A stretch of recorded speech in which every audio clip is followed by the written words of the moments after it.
and welcome to Hubbub. What is all the hubbub? Well, Hubbub is an aggregation of seemingly unrelated topics that are oh so connected.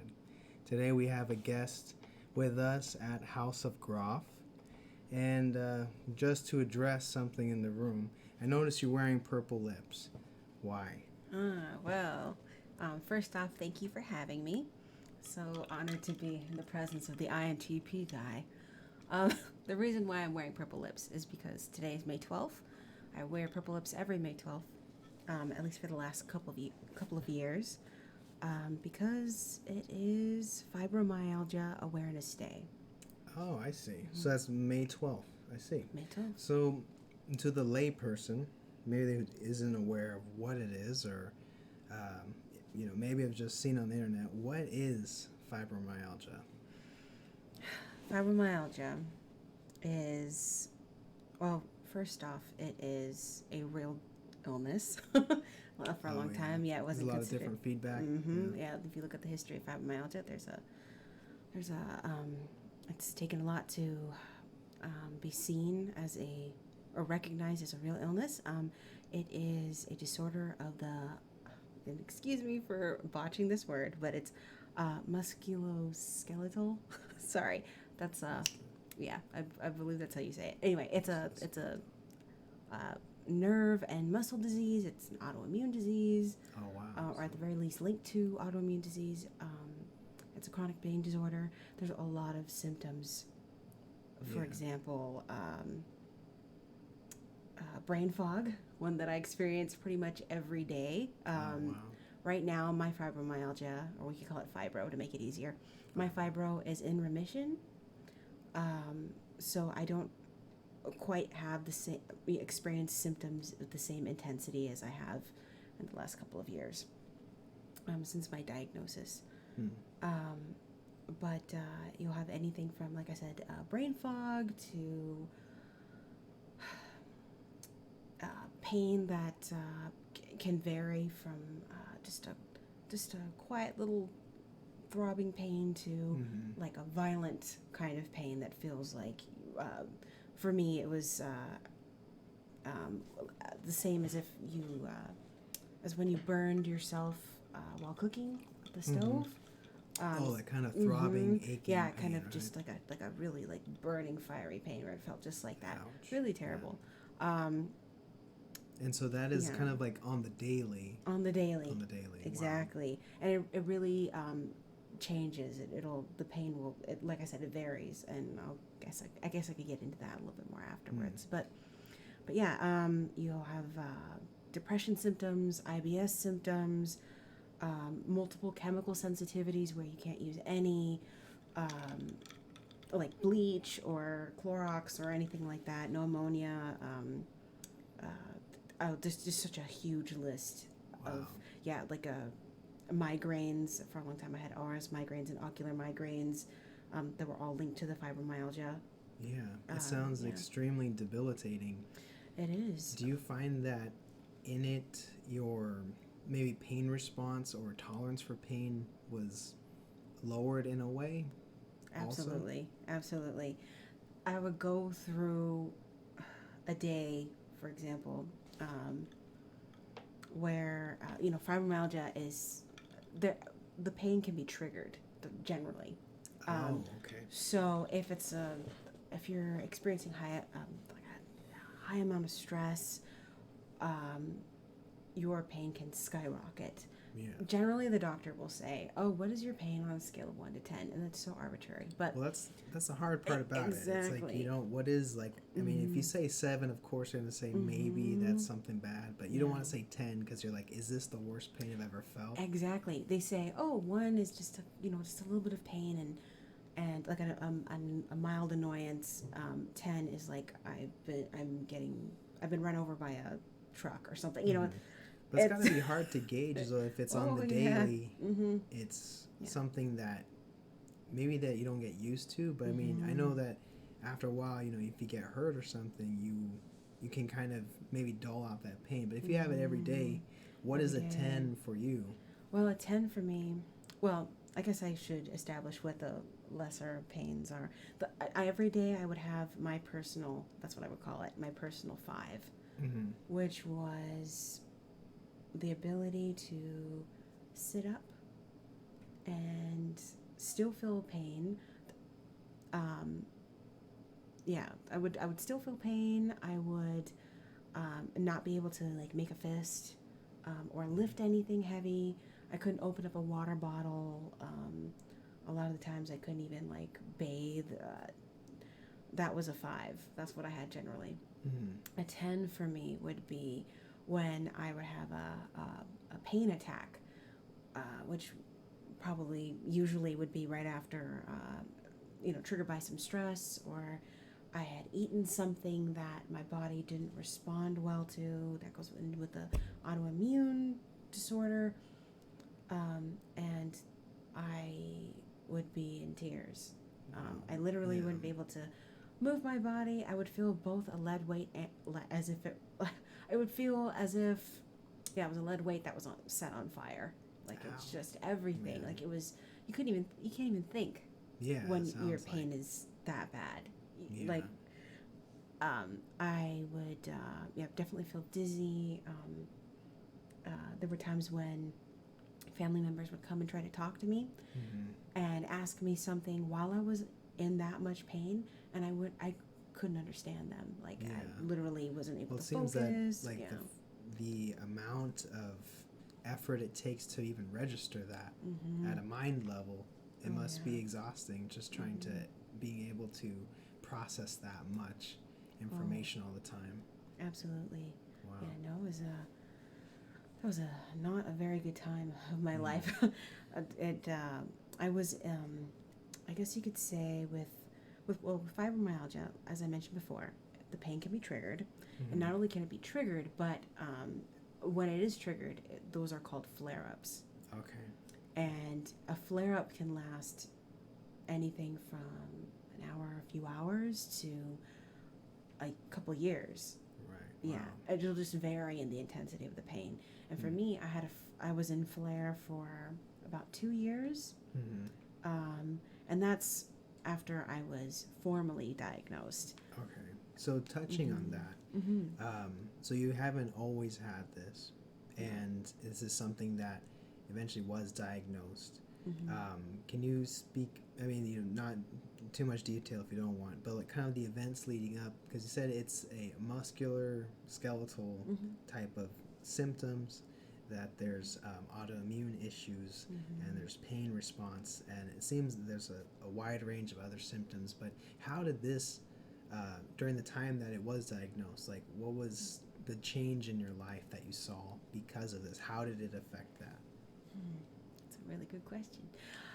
Well, looking back at the circumstances around my diagnosis, at that point in time, let's see, I was working in the culinary field. I was working really early. I was working in a bakery. I was as a baker, and bakers work notoriously horrible hours where, my opening shift would be at midnight, and I would work until like 10 in the morning.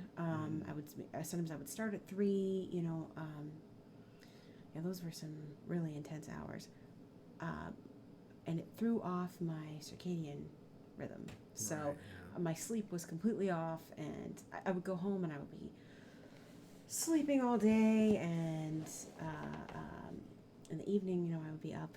So my body was off kilter, and it kind of opened up a way for any kind of weakness that I had in my system with my immune system, everything. Yeah.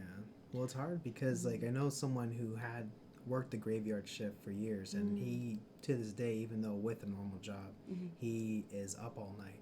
He basically goes to bed at 4 in the morning and sleeps maybe 2 hours and can't sleep during the day. So I can see it's a hard effect that the nighttime work or the graveyard shifts have a huge impact on your health. Oh yeah, it just throws everything off. So I noticed I was getting sick more often, and I was having a harder time keeping up with my real life with my family, and even then, about around that time, it was just the strangest time of my life because I had all this, I grew up with severe trauma. And that is more often than not linked to mind-body autoimmune disease. Yeah.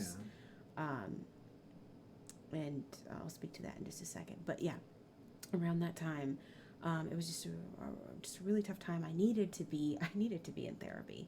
I needed to get, or at the very least, get some kind of support for what I was going through. I was remembering things and experiencing triggers. It's no coincidence that at the same time I was diagnosed with fibromyalgia, I was diagnosed with PTSD. I see. Yeah, Wow. which is very common apparently for, or I found out for individuals who suffer from different types of chronic illness, which fibromyalgia is. Yeah. But I digress. I was at the bakery and I started having a difficult time standing. I couldn't stand from, the shifts were, you stood the entire time except for like a 30-minute break and maybe like another couple small breaks. I can't remember exactly. But it was very, very active. You're lifting things, you're pouring flour and sugar into containers, and you scrub down the bakery afterwards.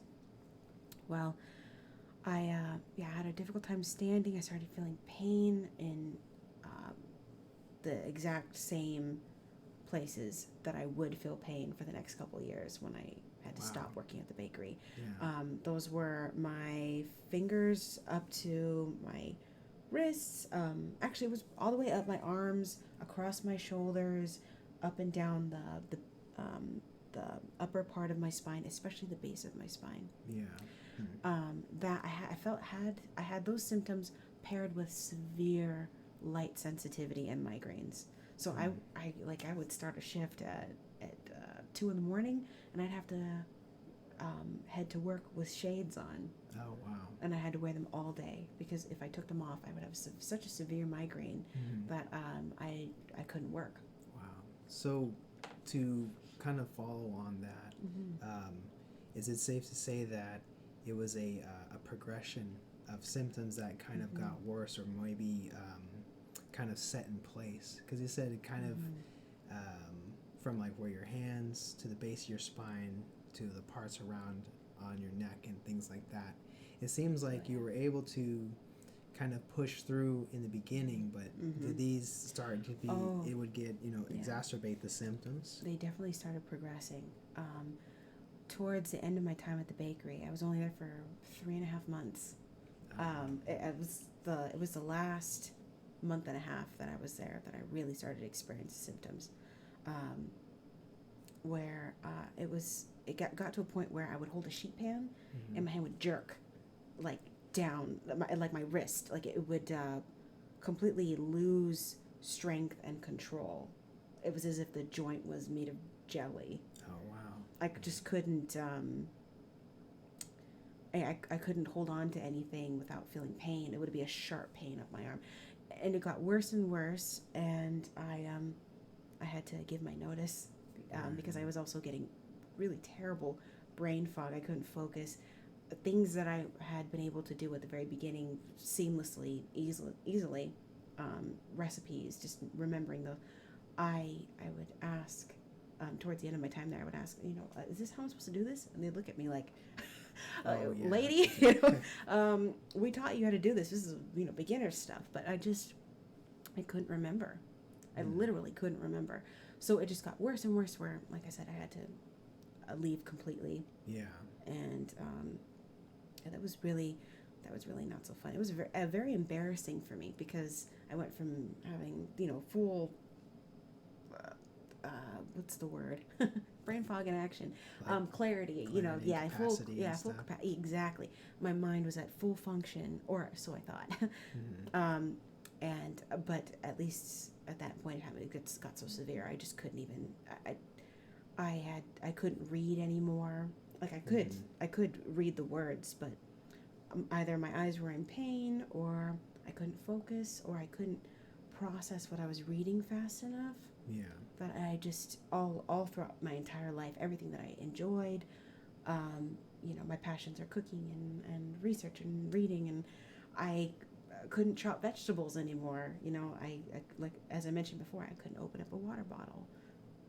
I couldn't. It got to a point where I couldn't bathe without a shower bench. Mm-hmm. There were times where I needed a wheelchair just to get around. I needed a permanent placard. Like, all those things started happening that I never So it thought sounds would like happen. it completely kind of flipped your world upside down. Yeah. Mm-hmm. I mean, from what we had previous conversation said, you had a very active lifestyle, Mm-hmm. and Hiking, you were also doing everything. many different things, right? That this kind of put an end to, at least temporarily. Oh yeah. No, I went from being please excuse the tissue grab. Oh yeah. Yeah. I went from being extremely active. At one point, I worked at an ice cream shop where I could lift I forget how many gallons it was, but it was several gallons worth of milk and ice cream base. I would lift it right over my shoulder and pour it into the machine. Oh wow. I was very strong, but got to a point where I just couldn't do that anymore, and I had to. Well, there were a lot of things I had to realize. Number one was actually listening to my body for once and respecting it, and not pushing through when I didn't feel well. Right. I did that a lot. I was taught to do that. Yeah, I think that's like maybe the beginning signs of things that are going to develop into problems is kind of the push through anything mentality, the kind of that you just kind of grin and bear it. But I mean, most of the time you're eventually gonna end up crashing and burning, from what I've seen at least. Oh yeah, that's really pushing past your limits and just carrying on even when your life is on fire is a mark, I think, of our society. This is something that's encouraged. The original kind of business style, even that our parents knew, said, do it at any cost. Right. Just you could lose your family, your health. It doesn't really matter, just as long as you did what you needed to do. Yeah, I mean, it's almost as if like the physical consequences of negative work environment. So in the past, it was more of like a physical thing. You would have the miners that would have the black lung. You would have the workers in the factories that would lose their digits. And now we're seeing more that it's switching more to a mental kind of thing where people are. So there's not as many hardships on like physically on the toll, but it's actually affecting everyone mentally. And in this case with fibromyalgia, it actually is a physical thing that's being affected as well, which I find is it's just very interesting how as a society we are pushing through. Maybe we do have progress, but these negative consequences still exist. They're just adapting to the circumstances. Oh yeah. I mean, seeing kind of what you were going through, you say you're kind of pushing through, and you're the graveyard shifts, trying to have the active lifestyle, trying to maintain things, and over time, as you say, it kind of progresses and gets worse. Was there a time?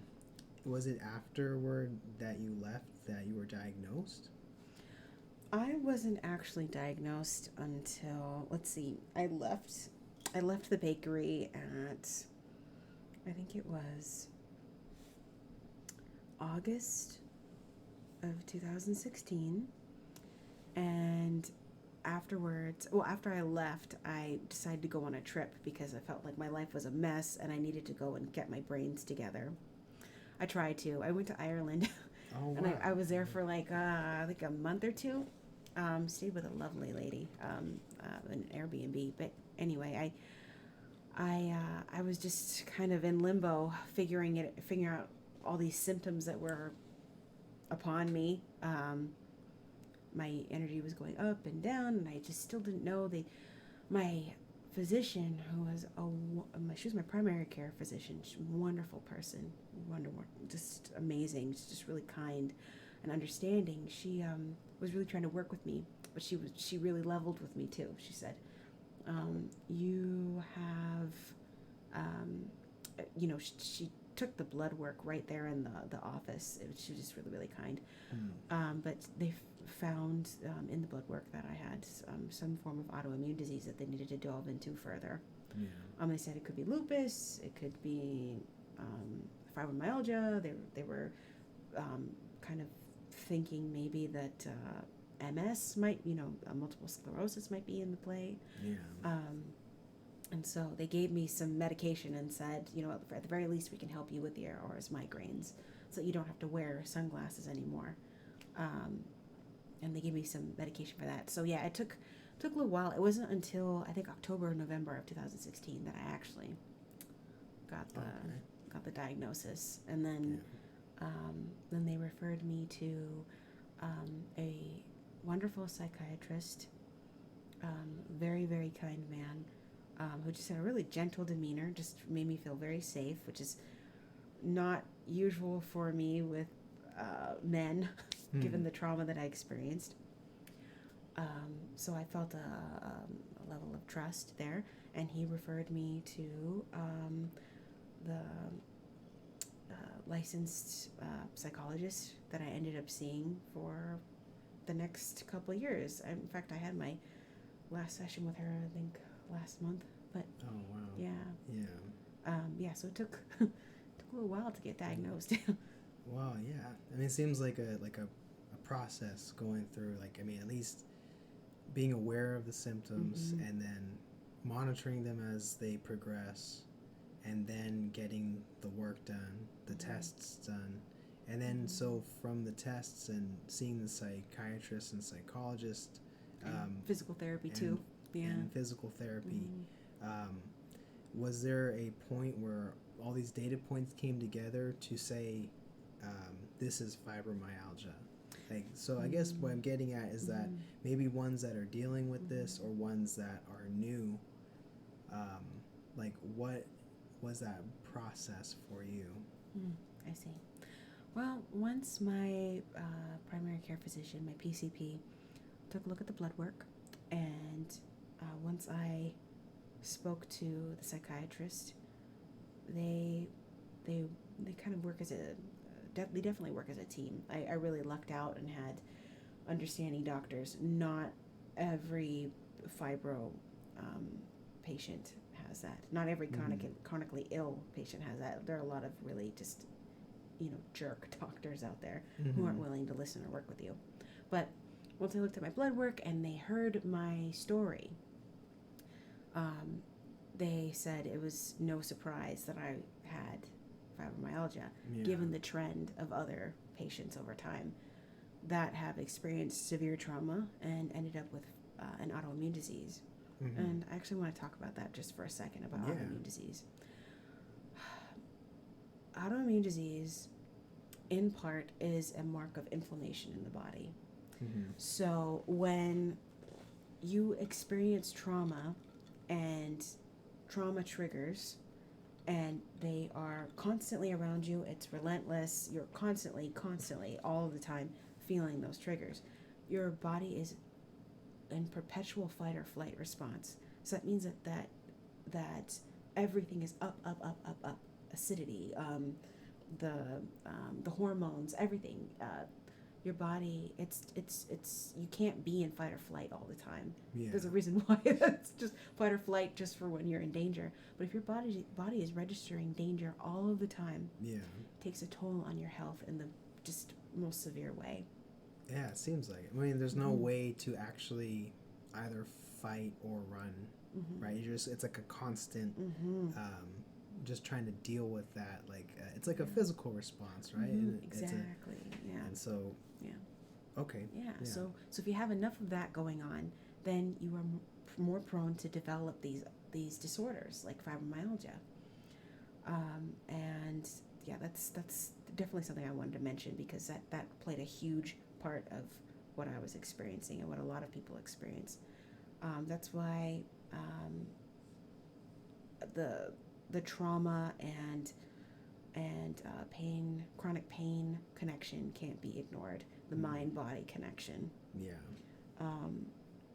That is one thing I definitely want to mention for people who are recently diagnosed with fibromyalgia. if your body is if you're experiencing pain at certain times, like let's say somebody yells at you, or you almost get into an accident, or you work in customer service and there's a really rude customer, and your body starts to ache and you start to feel, or at the very least you feel very stressed and like dizzied. It's not a coincidence. This is how your body is manifesting its stress. Oh, It's I see. Okay. yeah. So I mean, for example, my therapist, my past therapist, she told me, Annalise, that is my name by the way, House of Gruff, Annalise. She said, Annalise, your body is screaming at you because there are things that you need to address. Mm-hmm. You need to pay attention to your body. You need to recognize when you're experiencing pain. Mm-hmm. You need a better support system. You need a change of environment. You need to do. There are things that within your control and circumstances, and we're talking about money too. Anything that you can possibly do to improve the situation, it's necessary. It has to be done. You can't experience pain at a level 10, as I described it earlier, and not take stock and not say, you know what, I think for once I need to figure out what my body is trying to tell me. Right. Yeah.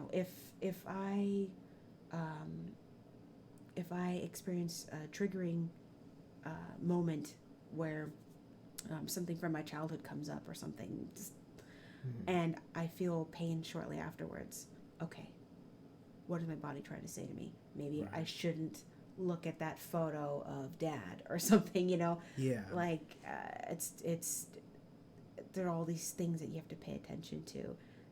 I will say that a chronically ill body takes a lot of work to maintain, but at the same time,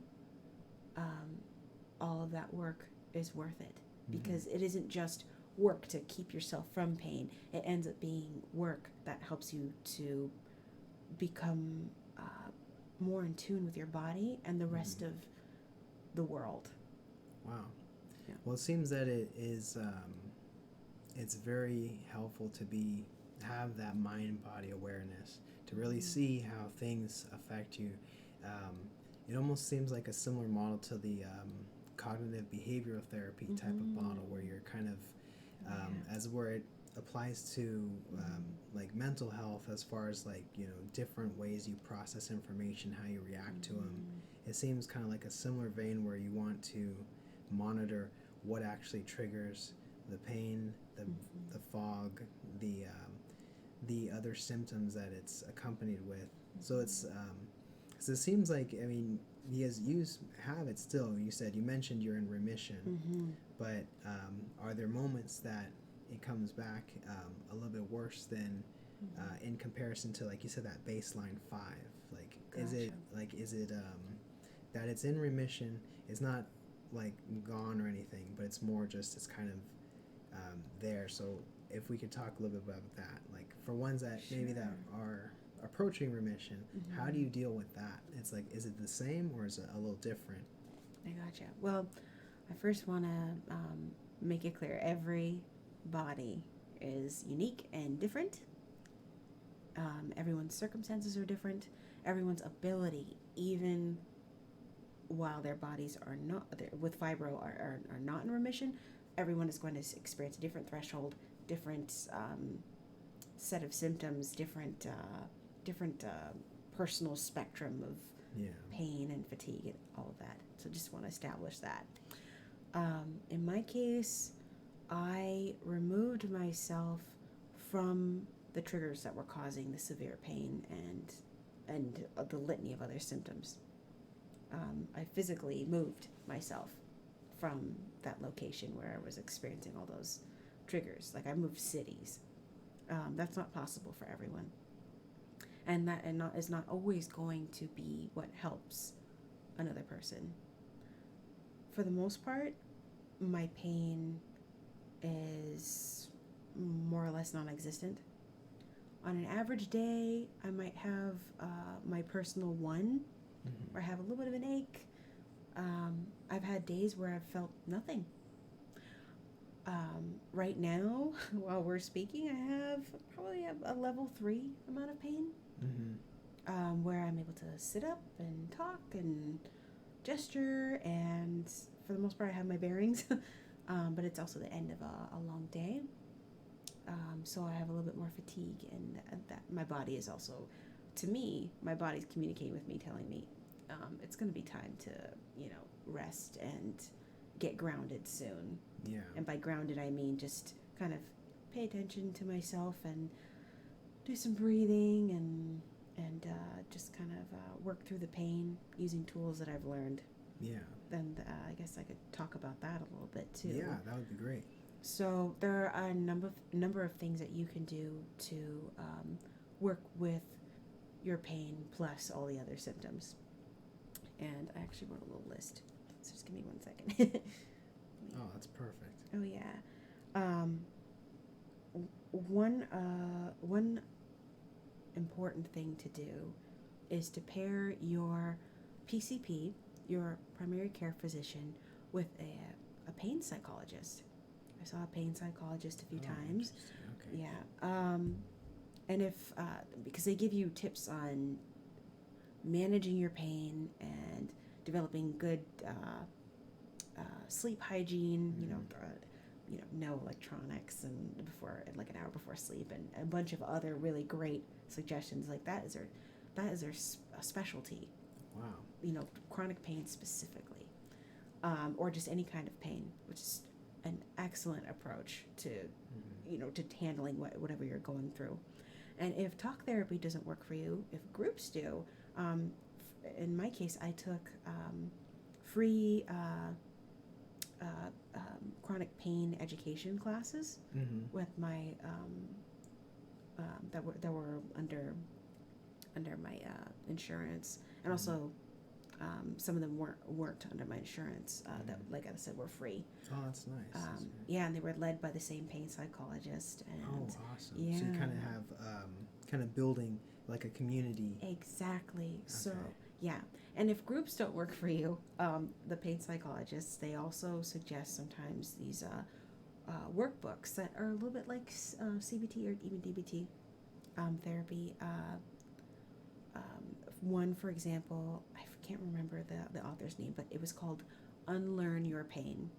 And it's a workbook that deals with mind-body illnesses and pain disorders. Oh, wow. And it's meant to do just that, to help you unlearn your pain. And when just a couple seconds about that, unlearning your pain, it really means that you're learning to recognize everything that's could possibly have contributed to the pain, trauma, all those sorts of things that have to do with your mental health. Wow. And so it seems like a very like you're getting at the core of what is kind of aggravating or causing things. Is that true? Exactly. It's definitely a more holistic approach. We have a little information on that. Right? Yeah. So the full title is Unlearn Your Pain, a 28-day process to reprogram your brain. And it's by the main authors are Howard Schubiner and Michael Betzold. When it says reprogram your brain, it actually touches on something that I learned in one of the pain group classes. This is something that's very, very key for individuals who are experiencing fibro. It's knowing your pain triggers, and knowing your pain threshold, and knowing what you can do to pay more attention to your body and sometimes even stop the pain from getting worse, which you can do. Yeah, and it has to do with retraining. And it can get a little complex, but the basic gist of it is that you are retraining the neural, what is it called? Neural pathways, I believe. Oh, okay. Yeah, you're working with you're looking at the way your brain works, and you're saying a really good example they used was the example of a volcano that's about to erupt. When our bodies are low level pain or just low level, minimal, not very much pain, that's the dormant volcano. And as your stress rises, or whatever happens to be your trigger, a lot of the times it's stress or food or it's, chemicals in the air, things like that. As the lava rises, it'll get to a point, maybe halfway between being dormant and actually erupting, and you have to look at that. What is that point where, within the stress, even you say to yourself, okay, I could either try to push and do all of these dishes, and my pain will just skyrocket and the volcano will erupt, or I could continue to argue with my spouse or my son or daughter, and then the volcano will erupt. Or you look at that point and say, if I go any further than this, yes, I will erupt. But if I stop here and I do some breathing or some journaling, if my hands allow, or I, have a cup of tea, or I just rest.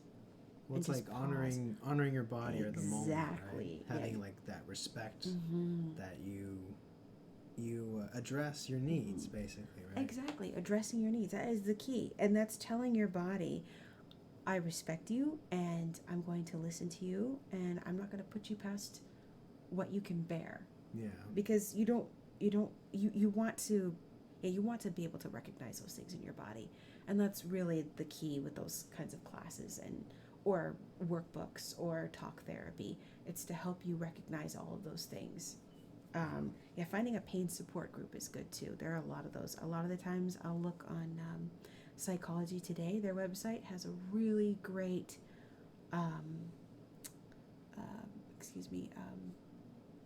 what is it called? Network that they have available there. That'll help connect you by location to support groups that aren't just because there is crossover between chronic illness, chronic pain, and psychological issues. So if you were to specifically search for it, are you, the words you would use, right, is like a pain support group or something similar to that? Or is it, because you said like there's kind of crossover and stuff. Exactly. Like where would you find at least the most support that would be like maybe a collecting pot of similar-minded individuals? Gotcha.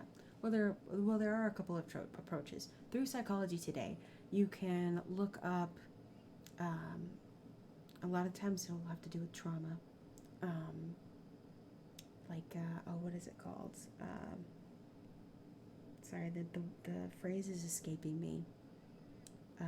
It is something along the lines of chronic pain, and trauma. Sorry, fibrofog. Maybe afterwards you can put it in the notes. We'll add something there. There's that, and yes, you can look through Psychology Today. But another good option is to actually approach your doctor or psychologist or psychiatrist for those resources, or at least a link to those resources. A lot of the time, like a hospital network, they will have different resources. For example, my pain support groups were through an integrative health clinic that was that I was covered by. Wow. Yeah. I wasn't covered to go to the integrative doctor, but those pain support classes were available to me. Oh, wow. And they had, you could, through the individuals that you met with, you could find out more about other pain support groups and just resources, apps and things like that. Those also are a key part of chronic pain management and maintenance, because, as I've mentioned probably a million times already, mind, body, your mental health is directly linked to your physical health. So learning to meditate or do mindfulness exercises. Mindfulness, just kind of getting in tune with your mind and body through different types of breathing, um, turning on calming music, or taking a bath with aromatherapy. Right. There are so many different approaches. Using a far infrared pad to get to that deep muscle pain. Using heat and soft textures. All those kinds of things will help a person who's experiencing fibro pain or any kind of chronic pain. Yeah. It's really, really important to have. It's good to try different things out. Yeah. Yeah. So it's kind of finding your own self-care strategies. So kind of a regimen that works for you.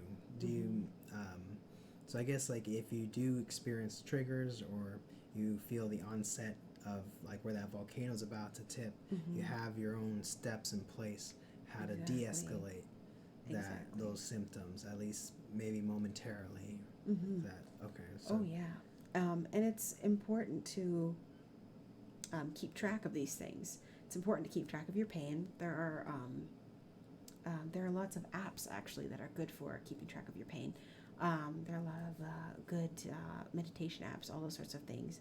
But more importantly, it's good to keep track of what will help you, so that it's almost like having a toolkit. So that you say, okay, I'm feeling really freaked out, and my body is I can't even think. That's what happens when you're in pain. If you're in really bad pain, if you broke your leg, somebody says, oh, can you recite the ABCs? It's like I don't even know who you are right now. Yeah, he says like the fight or flight response, right? Exactly. So it's you need those basic needs that are going to be met. You have to find those things, right? So it's good to write those things down when you have clarity of mind. For example, makes sense. One thing that I was taught to do in one of my pain classes was to write down, write some things that make you feel good, things that make you feel comforted. Once you have those down, you can refer back to that. You can say, oh, right, there's that YouTube video that I really love of kittens that makes me feel really good when I'm feeling really bad pain. Like I'll still be in pain, but I start to feel calmer, which will eventually make the pain reduce, even if it's just in kind of the long term. You looking at cute fluffy kittens is gonna, at the very least, it's gonna be something positive. Definitely. To feed your mind positive things is really important too. But wow, man, those are all very great. You can go on and on. Oh yeah, no, I think it's like what you said is key. It's like having that mind-body awareness, understanding your limitations, having a go plan, like a what's it called, like a ready bag kind of thing, like a grab bag of things that work.